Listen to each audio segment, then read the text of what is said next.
Hello everybody, welcome to another video by Liminal Spaces. So we're doing another Star Trek, which is awesome. So this is, it's called the Serene Squall. I hope I'm saying that right. And it's episode 7 of the first season. So we're getting through the first season. I think we only have 3 more after this. And then we'll move on to the second season. This is the episode where pirates take over the Enterprise. So that's what we're talking about. I'm not going to go into, I'm not going to go over the whole plot because there's no point. I'm sure we've seen it. I just want to talk about my thoughts on it. One thing I really appreciated about this episode, especially compared to the last episode, is this one was not as predictable at all.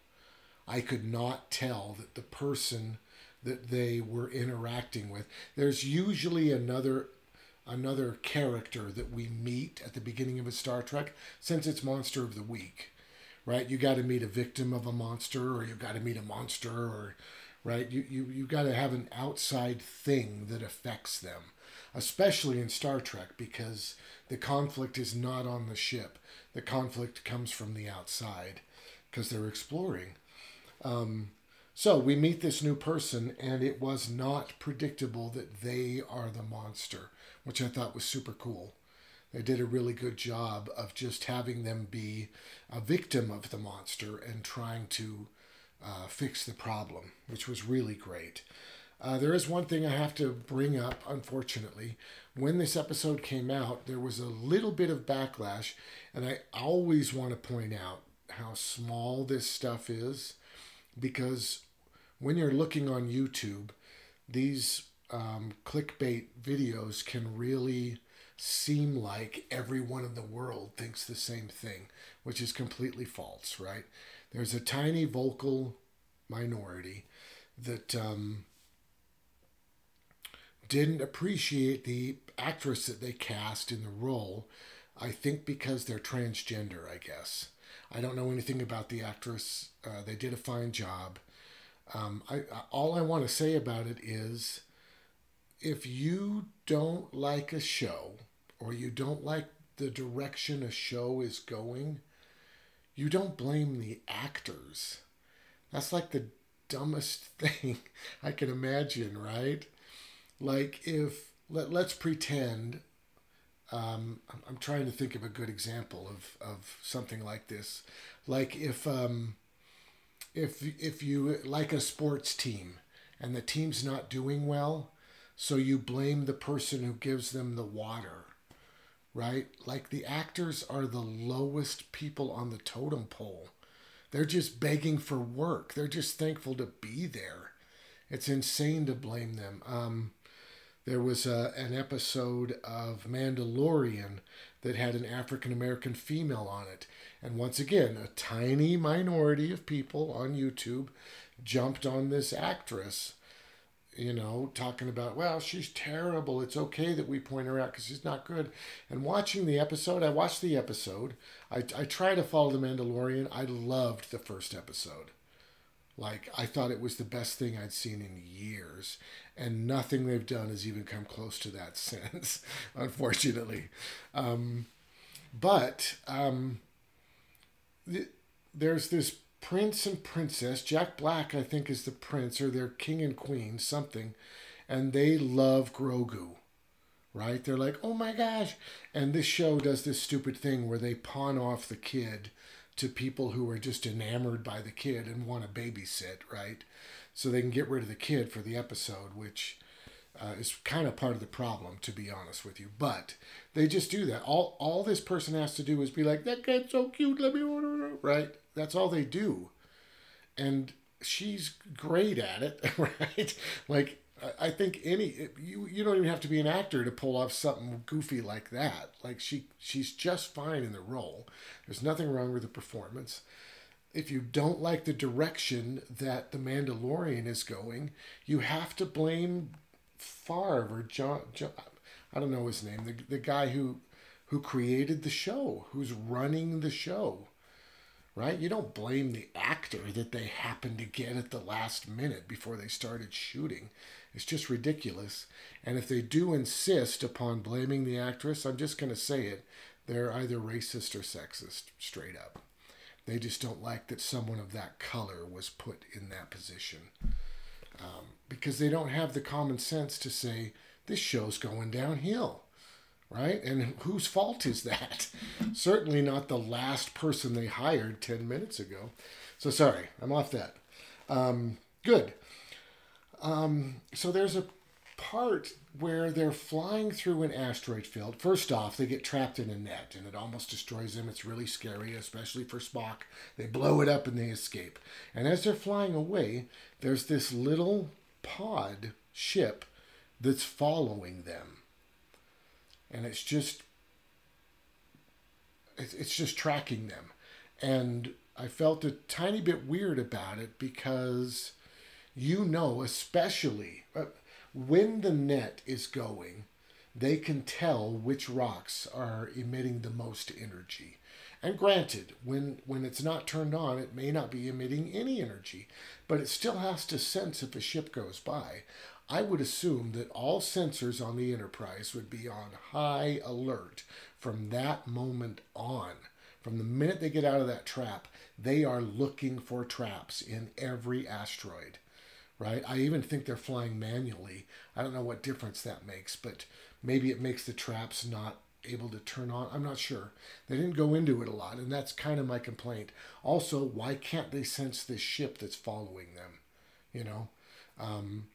And it's not like a massive thing. I just point out the things that I kind of notice in these episodes that I feel a little bit weird about. And seeing that ship power up and take off after them, I was like, nobody caught that, I mean, it's there. The B story is a tiny bit strange. This whole episode is a tiny bit mixed up. There's a lot going on. There may be too much going on. Maybe that's the real issue.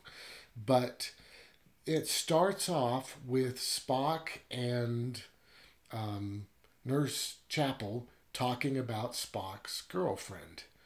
And you think to yourself, hey, this is another Spock, Nurse Chapel girlfriend episode, which is awesome, right? But then we meet this new person and they're talking about these pirates and they got to go save these people.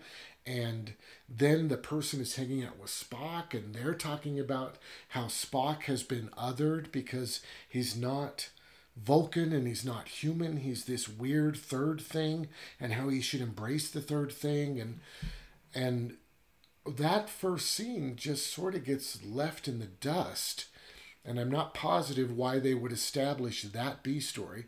And I do totally understand, of course, that this episode ends with Spock and Nurse Chapel kissing and freaking out Spock's girlfriend, right? I mean, that's the snapshot of this episode. But I don't think they needed that opening scene to build to that. Because we meet Nurse Chapel as she's fleeing pirates and taking people down and trying to save the Enterprise as a total badass, which is great. Also, just as a side note, we get to see Spock be a total badass in this as well, as he's beating people up on the bridge and chucking people and saving people. And it's pretty cool action stuff. But the B story to me got kind of confusing and weird because technically there really is no B story. So they just have this really odd opening scene, which just sort of fades away. And you get into all this pirate stuff. And then everything kind of makes sense after that. So I wanted to point that out. I felt like the writing was a little bit strained there. The Boy Scout stuff is super fun with Pike. There was one problem that I had with it, which is the new person says, well, you're the Boy Scout, aren't you? And he says, I'm not the Boy Scout. And then number one says, it's literally in your file. You are a Boy Scout.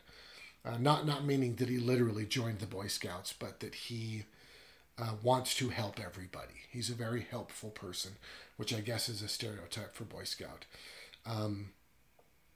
But then he leads an away mission, which first off, the captain really should not be doing, especially if it's a dangerous away mission, trying to save people. And then number one says, you're really pushing the rules today. I don't know why you're leading this mission. And he says, who, me? The Boy Scout? Right? And then he goes, and you kind of realize that his judgment may be impaired because he's kind of insulted by this Boy Scout thing, which is much less of a reason to even let him go. And it's her job to say, wait a minute. You know, so that caught me a little bit off guard. I mean, it's cutesy dialogue, of course. The heart in this show is just incredible. But I get a little tiny bit worried sometimes when they sort of trip over themselves like this. I don't know that he should be leading an away mission because he feels a little bit embarrassed about his Boy Scout reputation. That's a little strange. Yeah, Spock's great in this. I love the fact that, okay, so they get to the other ship and the pirates, reveal themselves and they capture them and they beam over to the other ship. I wish they would have edited that slightly differently so that we could... I feel like if someone beams on the Enterprise, 30 people instantly know it. And the way it's edited, we see a lot of stuff go down, and then somebody says, while we were beaming our people over, some people beamed over here. And it sort of comes out of nowhere, it almost feels like. I wish that with the editing we could have seen that somebody's getting notified and panicking and then getting stunned. And do you know what I mean? It's just some other way to storyboard that so that it's not just like, that happened. But I really love that when all that goes down, you realize that the leader of the pirates is an Orion, which I think is really cool for Star Trek. I love that the Orions are pirates. I also think it might have kind of shot this episode in the foot a tiny bit, only because the only real pirates that we've seen, that I've seen, and I haven't watched every episode of Enterprise, you know what I mean? And I certainly haven't watched Picard or any of that, except for the third season, which I really enjoyed. But I feel like Lower Decks is the only place we really see Orions as pirates, so it's kind of funny. And this episode treats the pirates as being kind of laughable. They're not intelligent. They're not scary by any means. They're just sort of silly, and they lose the ship, and Pike takes it over, and then they all surrender, which we'll talk about in a minute. But I'm not positive that... And the only reason I'm bringing this up is because several times she talks about how that ship is the most dangerous thing in the galaxy. Like, you do not mess with these guys. If your ship gets captured, you need to leave the ship. Like, don't stick around because they will kill you, or worse, I guess. And it sort of reminded me as we were going back to Firefly. I don't know if you guys remember. I think it's Firefly, where they have those weird space pirates out on the edge of the solar system that are like the most horrible things imaginable. Like, they eat humans and they wear their skin. And there are crazy space pirates in science fiction, right? And these space pirates they're Disney at best, right? They are silly, silly pirates. So I felt a little bit weird about that. And I do understand, although this comes back to the confusing plot, I do understand that she, as the bad guy, would probably want to make them worse than they actually are, so that nobody tries to resist and they just take the ship. Although that's assuming that she's the captain. But we meet the Orion, who's the captain, and I don't understand if she just hired them or, yeah, I don't know. It's a little foggy. This whole episode is a little bit foggy with a lot of cool moments. So Pike, of course, causes a mutiny and takes over the pirate ship. Which is, it's been done a lot, but it's fun to watch. I mean, number one and Pike work so well together, Una and Pike, that it's really fun to watch them sort of develop this plan and move through it. And they talk about how they've done it in the past, and it's really cute. Really, the end is they're trying to free a prisoner from a Vulcan prison, which I shouldn't be calling it that because it's kind of a rehab place. But that's the whole goal of this bad guy, is to free this prisoner. And Spock figures out that the prisoner is his brother, his half-brother, Sybok. And I think the only place we've seen Spock's half-brother, Sybok, is in Star Trek V, which is not great. It's not, I was going to say it's not terrible, but it's pretty terrible. But I do like some of the themes. I think I've already gone into that.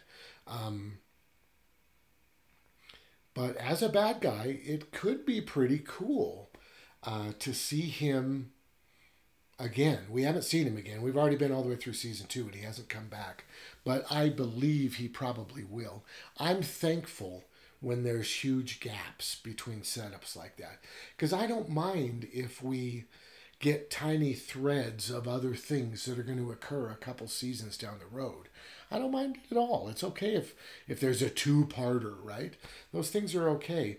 I just don't want it to turn into a big old soap opera, right? I want it to be Monster of the Week. We need a Monster of the Week show. And Lower Decks does it. Lower Decks is basically Monster of the Week, I believe.